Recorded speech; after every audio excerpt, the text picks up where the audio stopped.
Hello everyone, एक बार फिर स्वागत है आप सभी का अपने यूट्यूब चैनल पर। तो फ्रेंड, जैसा कि आप थंबनेल पे देख ही चुके हो, आज की इस वीडियो में हम डिस्कस करेंगे एचपी जीके के कुछ इंपॉर्टेंट क्वेश्चन जो मेनली आपको आगामी HP TGT arts, medical, non medical और जीबीटी कमीशन के एग्ज़ाम में ये क्वेश्चन जो होंगे वो आपको काफ़ी हेल्पफुल साबित होंगे। हर एक क्वेश्चन को हम डिटेल में डिस्कस करेंगे ताकि अगर यहाँ से कोई क्वेश्चन एग्ज़ाम में डिराइव होता है तो आपको एग्ज़ाम में जो है काफ़ी हेल्प मिलेगी। तो फ्रेंड्स, वीडियो को शुरू करने से पहले अगर आप चैनल पे पहली बार विजिट कर रहे हो तो चैनल को सब्सक्राइब भी जरूर कर दें और बेल आइकन प्रेस करना ना भूलें और नोटिफिकेशन ऑन कर दें ताकि मेरे आने वाली हर वीडियो की नोटिफिकेशन आपको मिलती रहे। तो फ्रेंड्स, वीडियो को शुरू करते हैं। क्वेश्चन नंबर फर्स्ट है इस वीडियो का, हिमाचल प्रदेश की किस नदी पर पंडो बांध जो है वो निर्मित है? The Pando dam is located on which river of Himachal Pradesh? तो पंडो बांध जो है वो आपका किस नदी के ऊपर है? इस क्वेश्चन का जो राइट आंसर है वो आपका ऑप्शन नंबर ए है, व्यास जो है इस क्वेश्चन का राइट आंसर है। पंडो बांध जो है वो किस नदी के ऊपर है? ये आपका व्यास नदी के ऊपर है। और ये किस डिस्ट्रिक्ट में है? डिस्ट्रिक्ट मंडी में है। ये आपने याद रखना है किस डिस्ट्रिक्ट में है, डिस्ट्रिक्ट मंडी में है। और इसका जो निर्माण था वो किस वर्ष में हुआ था? 1977 में पंडो डैम का जो था वो निर्माण हुआ था। और इसकी जो ऊंचाई है वे कितनी है? वे 76 मीटर जो है ये लंबा बांध है। ये भी आपने याद रखना है, 76 मीटर इसकी लंबाई है और 249 फीट। अगर आपसे फिट में पूछते हैं, फुट में पूछते हैं तो इसकी जो ऊंचाई है वे कितनी है? वे 249 फीट है और 76 मीटर इसकी 76 मीटर ये लंबा है। और 1977 में ये इसका निर्माण हुआ था। डिस्ट्रिक्ट मंडी में है। ऑप्शन नंबर ए इस क्वेश्चन का राइट आंसर हो जाएगा। और पंडो झील की बात करते हैं, ये झील जो है वो ब्यास नदी पर बनी है। पंडो लेक की बात कर रहे हैं और पंडो झील की जो लंबाई है वे 14 किलोमीटर है और ये राष्ट्रीय राजमार्ग NH-21 के किनारे है। सतलुज ब्यास लिंक द्वारा सुंदरनगर की बला घाटी को सिंचाई सुविधा जो है वो दी जाती है पंडो झील के द्वारा। ये आपने याद रखना है। अगले प्रश्न में चलते हैं। बोला गया कि the leader of Dhami movement in Himachal Pradesh पास। तो हिमाचल प्रदेश में धामी आंदोलन के जो नेता थे वे कौन थे? तो पहले तो बात कर लेते हैं धामी आंदोलन के बारे में, धामी गोली कांड के बारे में। तो इसको थोड़ा हम डिटेल में डिस्कस कर लेते हैं। तो धामी गोली कांड था वे कब हुआ था? वे 16 जुलाई 1939 को हुआ था। ठीक है, ये आपने याद रखना है। इसको थोड़ा डिटेल में डिस्कस कर लेते हैं। तो भागमल सोठा जो थे, पहले तो आपने याद रखना है, भागमल सोठा जो थे वो धामी आंदोलन के नेता थे। भागमल सोठा जो थे वो 16 जुलाई को लगभग 11 बजे शिमला से एक छोटे से दल को लेकर धामी के लिए चल पड़े थे। धामी एक जगह है डिस्ट्रिक्ट शिमला में। और इस दल के 2 सदस्य भगत राम और देवी शरण ने कांग्रेस का झंडा उठा रखा था। जब भागमल सोठा और उनके साथी धामी की सीमा के पास बन्नाहट्टी के पास पहुँचे तो रियासत के सिपाहियों ने सत्याग्रहियों के नेता भागमल सोठा को हिरासत में ले लिया और धामी ले गए। ठीक है, और सत्याग्रहियों के स्वागत हेतु इकट्ठे हुए लोग राणा के विरुद्ध जो थे वो नारा लगाते हुए राणा के निवास स्थान के पास पहुंचे और राणा ने भयभीत होकर डरकर भीड़ को तितर बितर करने के लिए गोली चलाने के आदेश दे दिए और इससे जो थी वहाँ खलबली मच गई थी। बहुत से लोग बुरी तरह से घायल हुए थे और 2 लोगों की मृत्यु हुई थी। 2 लोगों की मृत्यु हुई थी और सत्याग्रह के जो नेता भागमल सोठा को गिरफ्तार करके जो था वो अम्बाला भेज दिया गया था। ये आपने याद रखना है। तो धामी मूवमेंट के जो नेता थे, धामी आंदोलन के जो नेता थे वो भागमल सोठा थे। धामी गोलीकांड कब हुआ था? 16 जुलाई 1939 को हुआ था। कुल कितने लोग शहीद हुए थे? कुल 2 लोग जो थे इसमें शहीद हुए थे। अगले प्रश्न पे चलते हैं। अगले प्रश्न में बोला गया है कि बैजनाथ का प्राचीन नाम क्या था? तो बैजनाथ का जो प्राचीन नाम था वो गिरग्राम था। ऑप्शन नंबर डी जो है इस क्वेश्चन का राइट आंसर है। बैजनाथ जो है वो प्रेजेंट में कहाँ पर है? डिस्ट्रिक्ट कांगड़ा में है। यहाँ पे शिव मंदिर जो है वो काफ़ी प्रसिद्ध है, ये भी आपने याद रखना है। और बात करते हैं जैसे कहलूर जो है वो किसका प्राचीन नाम है? ये बिलासपुर का प्राचीन नाम है। ब्रह्मपुर जो है वो भरमौर का प्राचीन नाम है, ये भी आपने याद रखना है। धमेरी किसका प्राचीन नाम था? नूरपुर का प्राचीन नाम धमेरी था। ठीक है, किन्नौर का चीनी था। ऊना का प्राचीन नाम जसवां था। सराहन का प्राचीन नाम शोणितपुर था, ये भी आपने याद रखना है। सुंदरनगर का प्राचीन नाम वानेद था। ठीक है, नालागढ़ का प्राचीन नाम हिंडूर था। और जैसे आपने याद रखना है बिलासपुर को कहलूर और ब्यासपुर के नाम से भी जाना जाता था, ये भी आपने याद रखना है। ये भी आपसे एग्ज़ाम में जो है वो पूछ सकते हैं। तो ऊना का प्राचीन नाम क्या था? जसवां था। और किरग्राम जो था वो किसका प्राचीन नाम था? ये बैजनाथ का जो था वो प्राचीन नाम था। अगले प्रश्न में चलते हैं। बोला गया है कि वर्ष 1871 में भारत के किस गवर्नर जनरल ने चंबा की यात्रा की थी? Which governor general of India visited Chamba in 1871? तो लॉर्ड मेयो जो है इस क्वेश्चन का राइट आंसर हो जाएगा। 1871 में ये भारत के गवर्नर जनरल थे और इन्होंने चंबा की जो थी वो यात्रा की थी। अब आपसे एग्ज़ाम में ये भी पूछ सकते हैं कि इन्होंने किसके कार्यकाल में जो थी वो चंबा आए थे, किसके शासनकाल में? तो ये आपने याद रखना है, गोपाल सिंह। ठीक है, गोपाल सिंह के शासनकाल के दौरान, कार्यकाल के दौरान जो थे वो ये चंबा आए थे, ये आपने याद रखना है। तो ऑप्शन नंबर डी इस क्वेश्चन का राइट आंसर है।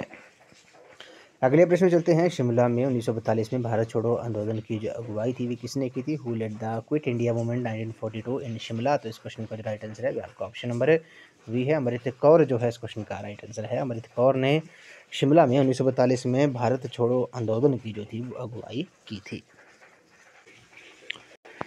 इसको थोड़ा हम डिटेल में डिस्कस कर लेते हैं इसके बारे में। तो शिमला में आपको पता है राजकुमारी अमृत कौर ने भारत छोड़ो आंदोलन का संचालन किया था। ठीक है, और गांधी जी के कैद में बंद होने पर उनकी पत्रिका जो थी हरिजन का, उसका भी ये संपादन जो थी वो करती रही थी राजकुमारी अमृत कौर, ये आपने याद रखना है। भारत छोड़ो आंदोलन के बारे में थोड़ा डिटेल में डिस्कस कर लेते हैं।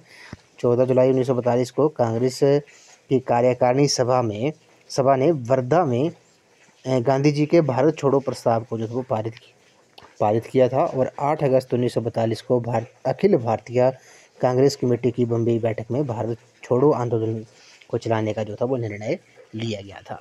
तो शिमला में जो भारत छोड़ो आंदोलन था उसका जो अगुवाई थी, संचालन था, वो किसने किया था? वे राजकुमारी अमृत कौर ने किया था। ऑप्शन नंबर बी जो है इस क्वेश्चन का राइट आंसर हो जाएगा।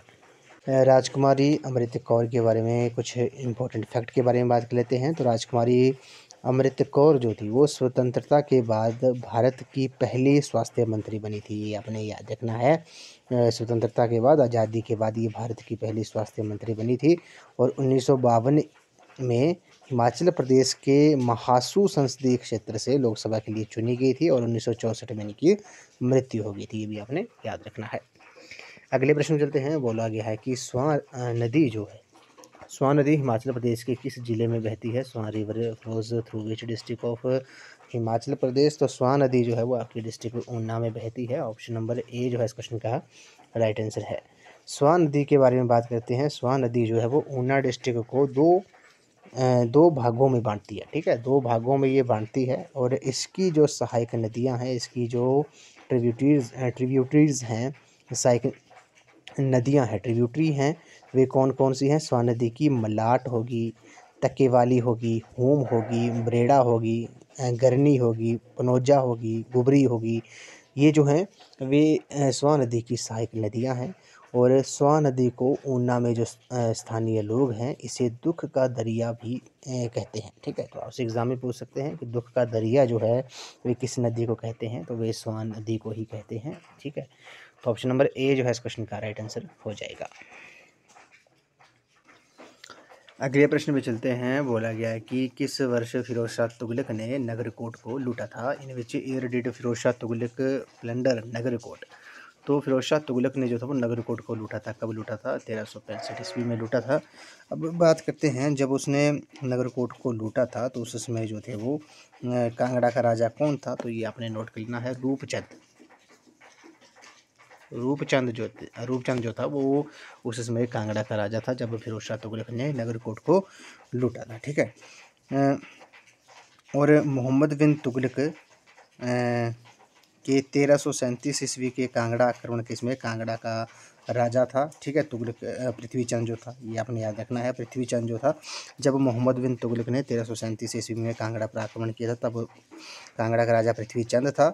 और फिरोज शाह तुगलक ने जब 1365 में नगरकोट को लूटा था तब उस कांगड़ा का राजा जो था वो रूपचंद था, ये भी आपने याद रखना है। अगले प्रश्न पे चलते हैं। अगले प्रश्न में बोला गया है कि पर्वती राशि राज्य के किस शासक ने औरंगजेब के अध्यादेश की अवज्ञा की थी? तो क्वेश्चन नंबर 98 का जो राइट आंसर है वे आपका ऑप्शन नंबर डी है, छत्र सिंह जो है इस क्वेश्चन का राइट आंसर है।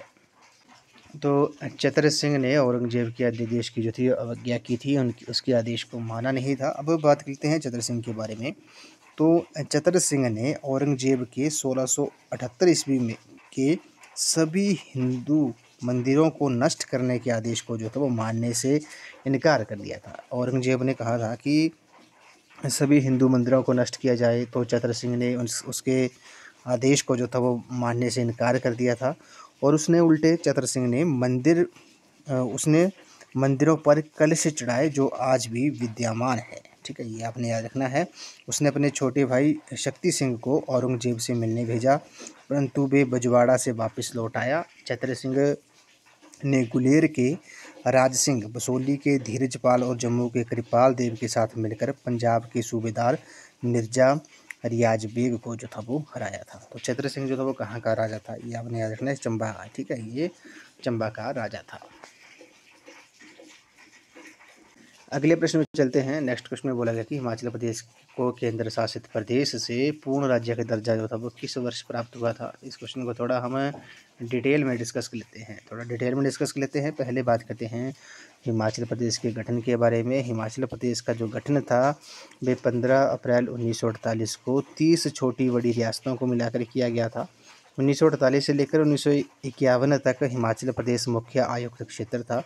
1951 से लेकर 1956 तक हिमाचल प्रदेश जो था वो ग श्रेणी यानी कि पार्ट सी राज्य बना था। 1956 से लेकर 1971 तक हिमाचल प्रदेश जो था वो केंद्र शासित प्रदेश रहा था, यूनियन टेरिटरी रहा था।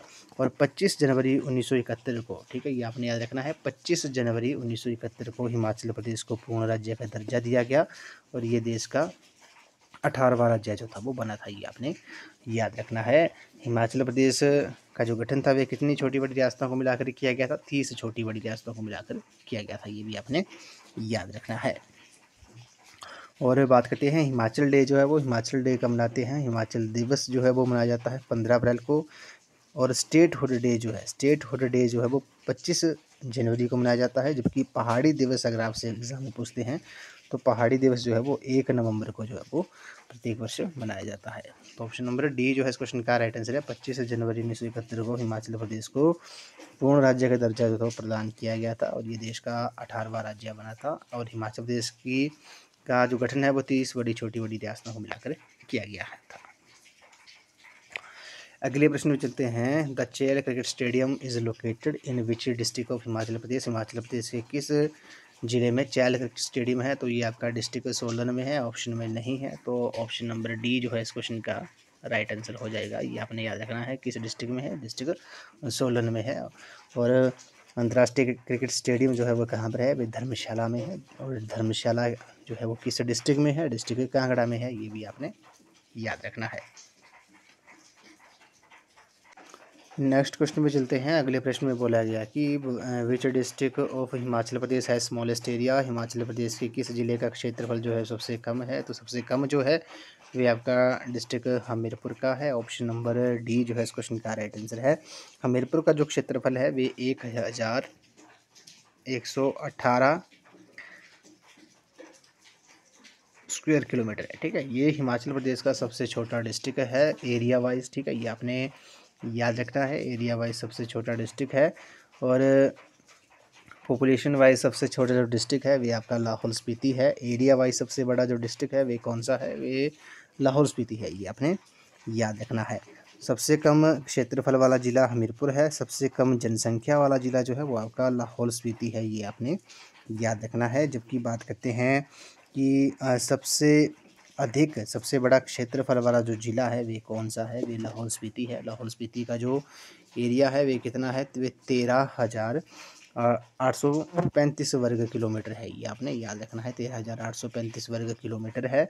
और सबसे अधिक जनसंख्या वाला जो डिस्ट्रिक्ट है वे आपका डिस्ट्रिक्ट कांगड़ा है। 15,07,223 जो है इसकी जनसंख्या है 2011 की जनगणना के अनुसार। नेक्स्ट क्वेश्चन पे चलते हैं। बोला गया कि जनगणना 2011 के अनुसार हिमाचल प्रदेश के किस जिले का साक्षरता दर जो है वो सबसे अधिक है। Which district of Himachal Pradesh has highest literacy rate according to census 2011। तो हमीरपुर जो है इस क्वेश्चन का राइट आंसर है। 2011 की जनगणना के अनुसार हिमाचल प्रदेश के हमीरपुर डिस्ट्रिक्ट की जो लिटरेसी रेट है, साक्षरता दर है, वे सबसे अधिक है। ऑप्शन नंबर डी जो है इस क्वेश्चन का राइट आंसर है। और सबसे अधिक हमीरपुर डिस्ट्रिक्ट की है, कितनी है, तो ये 88.15% है। ये आपने याद रखना है। 88.15% जो है वो हमीरपुर डिस्ट्रिक्ट की लिटरेसी रेट है 2011 की जनगणना के अनुसार। अगर आपसे एग्ज़ाम में पूछते हैं कि हिमाचल प्रदेश की जो टोटल जो साक्षरता दर है 2011 की जनगणना के अनुसार वे कितनी है, वे 82.80% है। ये आपने याद रखना है। ये हिमाचल की बात कर रहा हूँ और ये हमीरपुर की बात कर रहा हूँ। अगर आपसे एग्ज़ाम में पूछते हैं कि सबसे कम जो है लिटरेसी रेट भी किस डिस्ट्रिक्ट की है, तो सबसे कम जो लिटरेसी रेट है वो डिस्ट्रिक्ट चंबा की है। चंबा की कितनी है, 72.17% जो है वो डिस्ट्रिक्ट चंबा की लिटरेसी रेट है। अगले प्रश्न में चलते हैं। अगले प्रश्न में बोला गया कि किस जिले में गौरी देवी का टिब्बा जो है, चोटी है, ये स्थित है। तो इन विच डिस्ट्रिक्ट इज गौरी देवी का टिब्बा पीक लोकेटेड, तो ये डिस्ट्रिक्ट चंबा में है। ऑप्शन नंबर ए जो है इस क्वेश्चन का राइट आंसर है। ये गौरी देवी का जो टिब्बा है वे किस डिस्ट्रिक्ट में है, डिस्ट्रिक्ट चंबा में है। ऑप्शन नंबर ए जो है इस क्वेश्चन का राइट आंसर है। तो गौरी देवी का टिब्बा जो है, इसकी जो हाइट है समुद्र तल से जो ऊंचाई है वे कितनी है, वे 4030 मीटर है। कितनी है, 4030 मीटर जो है वो गौरी देवी का जो टिब्बा जो चोटी है वे इसकी हाइट है समुद्र तल से। ऑप्शन नंबर ए जो है इस क्वेश्चन का राइट आंसर है। अगले प्रश्न में चलते हैं। नलवाड़ी मेला मुख्य रूप से हिमाचल प्रदेश के किस स्थान से संबंधित है, तो Nalwari fair is mainly associated with which place of Himachal Pradesh, तो ये बिलासपुर जो है इस क्वेश्चन का राइट आंसर है। नलवाड़ी मेला जो है वो बिलासपुर डिस्ट्रिक्ट में मनाया जाता है। ये मेला 1889 में 1889 में डब्ल्यू गोल्डस्टीन द्वारा जो था वो शुरू करवाया गया था। उस समय राजा अमरचंद जो थे वो कहलूर के शासक थे। कहलूर जो था वो बिलासपुर का प्राचीन नाम था। और ये मेला जो है लुहणु मैदान पर लगने वाला एक राज्य स्तरीय मेला है जो मार्च के महीने में लगता है। और नलवाड़ी मेले को पशुओं का मेला जो है वो भी कहा जाता है। तो ये आपने याद रखना है। ये मेला जो था वो किसके द्वारा शुरू करवाया गया था, डब्ल्यू गोल्डस्टीन द्वारा जो था वो ये मेला शुरू करवाया गया था। ये किस डिस्ट्रिक्ट में लगता है, ये डिस्ट्रिक्ट हमें बिलासपुर में लगता है। और इस मेले ये मार्च महीने में लगता है। और इस मेले को जो है वो पशुओं का मेला जो है वो भी कहा जाता है। अगले प्रश्न चलते हैं। सुकेत राशि राज्य का जो संस्थापक था वे कौन था, who was the founder of Suket princely state. तो क्वेश्चन नंबर 105 का जो राइट आंसर है, क्वेश्चन नंबर 105 का भी आपका ऑप्शन नंबर बी हो जाएगा। अजबर सेन जो है इस क्वेश्चन का राइट आंसर है। सॉरी, इस क्वेश्चन का जो राइट आंसर होगा, सुकेत रियासत की जो स्थापना थी वे वीर सेन ने की थी। ये आपने याद रखना है, अजबर सेन ने नहीं की थी। ठीक है। तो अगर आपसे मंडी रियासत की स्थापना जो थी वो बाहू सेन ने की थी। और सुकेत राशि राज्य के जो संस्थापक थे वे वीर सेन थे। अगले प्रश्न चलते हैं। क्वेश्चन नंबर 106 में बोला गया है कि ज्वालामुखी मंदिर में किसने किताबों का अनुवाद जो था वो फारसी में किया था, वो translated the books in Jwalamukhi temple into फारसी। तो ज्वालामुखी मंदिर में किताबों का जो अनुवाद था वे फारसी में किया था, किसने किया था। क्वेश्चन नंबर 106 का जो राइट आंसर है आपका ऑप्शन नंबर डी है, इजुद्दीन खानी जो है इस क्वेश्चन का राइट आंसर है। अगले प्रश्न चलते हैं। Who was appointed as the governor of Jalandhar Doab by Ahmad Shah. Ahmad Shah द्वारा जलंधर दोआब का गवर्नर जो था वो किसे नियुक्त किया गया था। क्वेश्चन नंबर 107 का जो राइट आंसर है अभी आपका ऑप्शन नंबर ए है, घमंड चंद जो है इस क्वेश्चन का राइट आंसर है। क्वेश्चन नंबर 108 पे चलते हैं। मंडी स्टेट एसोसिएशन की जो स्थापना थी वे किसके द्वारा की गई थी। Mandi state association was established by, तो क्वेश्चन नंबर 108 का जो राइट आंसर है आपका ऑप्शन नंबर है, स्वामी पूर्णानंद जो है इस क्वेश्चन का राइट आंसर है। मंडी स्टेट एसोसिएशन की जो स्थापना थी वे स्वामी पूर्णानंद द्वारा जो थी वो की गई थी। ऑप्शन नंबर ए इस क्वेश्चन का करेक्ट आंसर होगा। अगले प्रश्न चलते हैं। हिमाचल प्रदेश में अंतर पारिवारिक विनिमय द्वारा विवाह जो है वो जाना जाता है। Marriage by inter familial exchange in Himachal Pradesh is known as, तो उसे बाटा साटा कहा जाता है। ऑप्शन नंबर ए जो है इस क्वेश्चन का राइट आंसर है। तो अंतर पारिवारिक विनिमय द्वारा जो विवाह है वो हिमाचल प्रदेश में जाना जाता है बाटा साटा के नाम से। इस वीडियो का ये लास्ट क्वेश्चन है। इसमें बोला गया कि हिमाचल प्रदेश के किस जिले में काला टॉप वन्य जीव अभयारण्य जो है वो स्थित है। Kala top wildlife sanctuary is located in which district of Himachal Pradesh. तो यह डिस्ट्रिक्ट चंबा में है। ऑप्शन नंबर ए इस क्वेश्चन का राइट आंसर है। काला टॉप जो है वो खजियार चंबा में है, ये आपने याद रखना है। इसका जो एरिया है वे कितना है, वे 69 वर्ग किलोमीटर है। ठीक है, 69 वर्ग किलोमीटर जो है वो इसका एरिया है काला टॉप वन्यजीव अभयारण्य का। और इसकी जो स्थापना थी वे कब हुई थी, वे 1 जुलाई 1949 को हुई थी। ये आपने नोट कर लेना है। 1 जुलाई 1949 को काला टॉप वन्यजीव अभयारण्य की जो थी वो स्थापना हुई थी। और इसका जो एरिया है वे कितना है, वे 69 वर्ग किलोमीटर है। चंबा डिस्ट्रिक्ट के ये खजियार में स्थित है। तो ऑप्शन नंबर ए जो है इस क्वेश्चन का राइट आंसर है। चंबा में और कौन कौन सी वाइल्ड लाइफ सेंचुरीज है, जैसे आपने Gamgul wildlife sanctuary Chamba district में है। कुक्ती वाइल्ड लाइफ सेंचुरी जो है वो भी डिस्ट्रिक्ट चंबा में है। सेचू तुआ नाला जो है वो भी आपकी डिस्ट्रिक्ट चंबा में है। तुंदा वाइल्ड लाइफ सेंचुरी भी चंबा डिस्ट्रिक्ट में है। काला टॉप जो है वो भी आपकी चंबा डिस्ट्रिक्ट में है, ये भी आपने याद रखना है। तो ये आपसे एग्ज़ाम में जो है वो एग्ज़ाम में पूछ सकते हैं। तो सबसे छोटी जो वाइल्ड लाइफ सेंचुरी है वह आपकी शिल्ली है, जो कि डिस्ट्रिक्ट सोलन में है। 2 वर्ग किलोमीटर उसका क्षेत्रफल है और 1963 में उसकी स्थापना हुई थी। सबसे बड़ी वाइल्ड लाइफ सेंचुरी जो है वो किब्बर है, जो कि लाहौल स्पीति डिस्ट्रिक्ट में है और 1400 वर्ग किलोमीटर उसका एरिया है। और 1992 में 1992 में जो थी वो किब्बर वाइल्ड लाइफ सेंचुरी की जो थी वो स्थापना हुई थी, ये आपने याद रखना है। तो काला टॉप वाइल्ड लाइफ सेंचुरी जो है वो आपकी किस डिस्ट्रिक्ट में है, डिस्ट्रिक्ट चंबा में है। ऑप्शन नंबर ए इस क्वेश्चन का राइट आंसर है। तो फ्रेंड्स आज की इस वीडियो में बस इतना ही। आज हमने एचपीजी के कुछ इंपॉर्टेंट क्वेश्चन जो है वो इस वीडियो में हमने डिटेल में डिस्कस किए, जो मैंने आपको आगामी HP TGT arts, TGT medical, TGT non medical और जीवीटी कमीशन एचपीआरसी द्वारा जो कंडक्ट किया जाएगा आगामी समय में, उसमें ये क्वेश्चन जो होंगे वो आपको काफ़ी हेल्पफुल साबित होंगे। फ्रेंड्स आज की इस वीडियो में बस इतना ही। आई होप आपको ये वीडियो पसंद आई होगी। तो वीडियो को लाइक शेयर एंड कमेंट जरूर कर दें, चैनल को सब्सक्राइब भी जरूर कर दें और बेल आइकन प्रेस करना ना भूलें। ऑल नोटिफिकेशन ऑन कर दें ताकि मेरे आने वाली हर वीडियो की नोटिफिकेशन जो है वो आपको मिलती रहे। तो थैंक यू फ्रेंड्स।